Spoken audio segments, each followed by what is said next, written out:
Hey, this is the guy, and the Cincinnati Bengals have made a move to acquire a quarterback. Quarterback Joe Flacco, the Cincinnati Bengals have traded for the 40-year-old veteran from the Cleveland Browns. We're going to go over the details, what this means for the team, and this is really a last-ditch effort to save the season after Joe Burrow went down. Sitting at a 2-3 record, we're going to talk about the Joe Flacco trade and what it means for the Cincinnati Bengals team.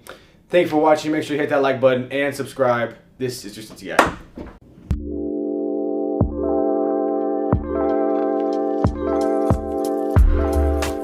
Hey, this is the guy, and like I said, the Cincinnati Bengals have made a very anticipated move for a guy named Joe Flacco at the quarterback position. Joe Burrow, we all know, went down week 2, suffered a grade 3 turf toe injury, which puts him out until about week 15, mid-December. So this was a deal that needed to be done, regardless if you like the guy or not. The Cincinnati Bengals needed to make a move at quarterback after Jake Browning has not planned out the way that you have wanted him to. Jake Browning has just played awfully these first 3.5 games. You know, his first start in Minnesota, he scored 3 points pretty much for the whole game. And so he scored 3 points. They lost 48-10, right? So then the week after that, Monday Night Football against the Denver Broncos, they get shut out pretty much, only scoring 3 points in the first drive of the game. I was lucky enough to be there to witness that one. But the Bengals lose 28-3 on Monday Night Football. Jake Browning looks horrible. I've never seen this kind of level football being played from a quarterback at any level. And then they go back home to play the Detroit Lions, which is a more closer game, but it really wasn't because the score was 28-3 once again later in that, I believe it was probably the third quarter. And at that point the game was over, and the rest of the points were pretty much garbage time points because the defensive team for the Detroit Lions was kind of just toying around with the Bengals offense because they couldn't get anything going. Because you have Jake Browning under center, and it's really as simple as that. Jake Browning last Sunday showed why he can't be the starting quarterback anymore for the rest of the year. Heading forward, he threw 3 interceptions. Really, all of them were terrible balls. The one that he threw to Mike Gesicki, he didn't see the linebacker right in the middle of the field. I don't understand how he don't, but even if he wasn't there, that ball is still likely going to get intercepted because Mike Gesicki has 2 Lions defenders on him. Jake Browning just wasn't the guy, and it showed why. 3 full games in, he had 8 interceptions.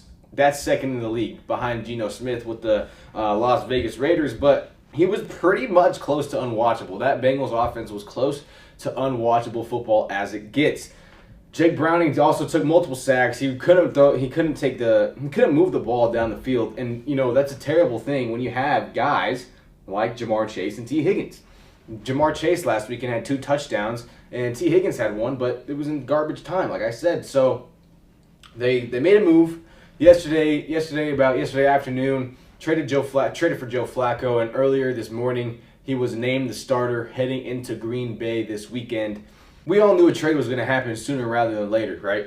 The Cincinnati Bengals made it very clear that after that Detroit Lions game that a quarterback change was most likely going to happen.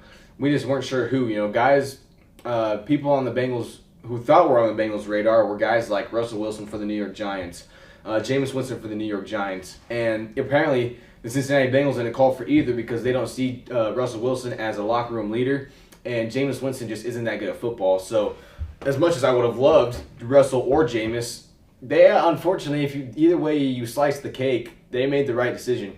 Personally, as a Bengals fan myself, I would have liked to go and get a familiar face that we've all seen, Andy Dalton. I really wanted Andy Dalton back on this Bengals offense. I feel like he would have been I feel like the offense would have been fun to watch again under Andy Dalton, throwing the ball to Jamar Chase and T. Higgins. But they went and got Joe Flacco instead. And, I'm not going to sit here and complain much about it because it's a move that was much needed. It was a move that everybody knew was going to happen. But Joe Flacco, that's an in-division trade.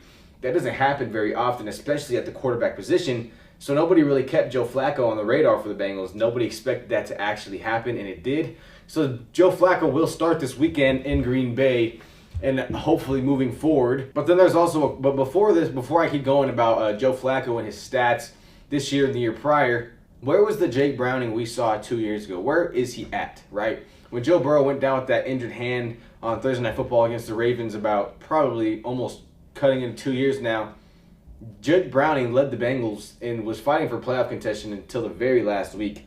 He went 4-3. He did have his interception struggles like he has now, but they weren't as bad. Jake Browning played football good enough so the Bengals could win the game. He moved the ball down the field. He had touchdowns to Jamar Chase, T. Higgins, in the Jaguars game, the Vikings game, and I just don't understand where that Jake Browning went. Where did he go? And that's a question that I've been wondering, sitting there watching Bengals football the past 3 weeks. That's why they had so much faith in him, is because of what he did a few years back. So Joe Flacco was a starting quarterback. In stats last year, he played for the Indianapolis Colts. His stats last year had 12 touchdowns and 7 interceptions. That's already better than Jake Browning, right? So if you can get those numbers from Joe Flacco, from even when he played with the Browns a few years back, he went 4-1 with the Browns. 2023, that same year Joe Burrow went down, he went 4-1 with the Browns and led them to a playoff appearance.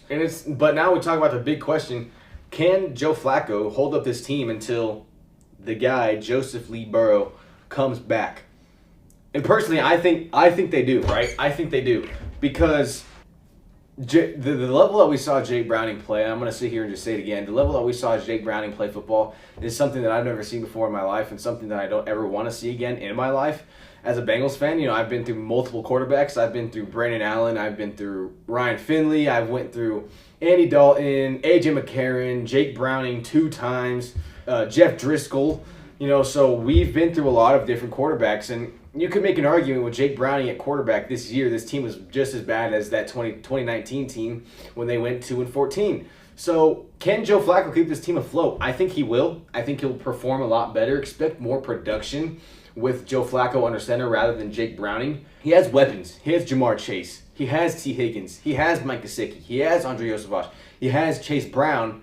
Joe Flacco should take immense advantage of that and make this team contending up until Joe Burrow comes back later on in the season. So Joe Flacco's a Cincinnati Bengal. What a world we live in. That's really all I got for you guys today. This is a Joe Flacco video because this is huge news. The Cincinnati Bengals starting quarterback, it is Joe Flacco from here on out. I would like to give credit to the Cincinnati Bengals front office for finally listening to the outside noise, something that they have never done really. And a little fun fact, the Bengals have made 3 in-season trades since 1970. 2 of them have come in the past 2 years. So hopefully this is a trend that continues in a good way, not in a bad way. Obviously this trade was a emergency because Joe Burrow went down and Jake Browning has been absolutely dog the rest of the year. So hopefully that everything pans out well. Good credit to the Bengals front office for getting this job done, changing what needed to be changed so much. And Joe Flacco is your starting quarterback. So with that being said, make sure you hit that like button and subscribe. Thank you for watching. This is your Cincy Guy.